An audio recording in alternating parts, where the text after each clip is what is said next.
హైదరాబాద్ లో largest cred and non stop property show ఈ నెల 9, 10, 11 తేదీల్లో కొంపల్లిలో. సాధారణంగా ఆర్టీసీ బస్సు ఆపకపోతే మీరేం చేస్తారు? మరో బస్సు కోసం వెయిట్ చేస్తారు. ఆ బస్సు వచ్చాక ఎక్కి మీ గమ్యస్థానానికి వెళ్తారు. కానీ ఈ అవ్వ మాత్రం అలా కాదు. బస్సు ఆపాల్సిందే, లేకపోతే బీరు బాటిల్తో బస్సు అద్దాలు ధ్వంసం చేస్తుంది. డ్రైవర్ కండక్టర్పై పాము విసురుతుంది. వింటుంటేనే భయమేస్తుంది కదా.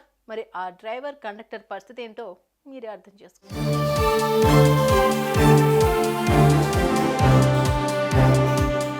హైదరాబాద్ నల్లకుంటలో జరిగింది ఈ ఘటన. దిల్సుఖ్ నగర్ డిపోకు చెందిన బస్సు విద్యానగర్ మూల మలుపున ఉండగా ఓ మహిళ ఆపేందుకు కోరింది. కానీ అక్కడ ఆపితే ట్రాఫిక్ జామ్ అవుతుందన్న ఆలోచనతో బస్సును ఆపకుండా వెళ్లిపోయాడు ఆర్టీసీ డ్రైవర్. దీంతో ఆగ్రహించిన మహిళ చేతిలో ఉన్న బీర్ సీసాతో బస్సు వెనుక అద్దాలు పగలగొట్టింది.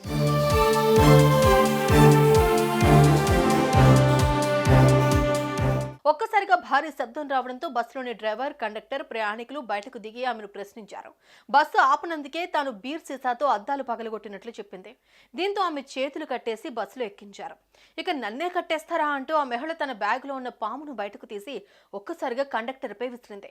దీంతో కంగుతిన కండక్టర్ షాక్కి గురైంది. ఈ లోపుగా ప్రయాణికులంతా కిందికి పరుగులు తీశారు. అనంతరం చేతులు అడ్డు పెట్టడంతో పాము కింద పడిపోయింది. విషయం తెలుసుకున్న పోలీసులు ఘటనా స్థలానికి చేరుకుని ఆమెను అదుపులోకి తీసుకున్నారు.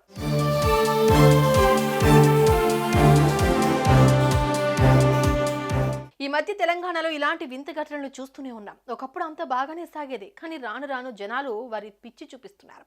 ఆడాల కోసం ఫ్రీ బస్సు పథకం అమలులోకి తెస్తే దాన్ని కాస్త ఇలా దుర్వినియోగం చేస్తున్నారు. ప్రభుత్వ ఆస్తులను నష్టం కలిగిస్తున్నారు.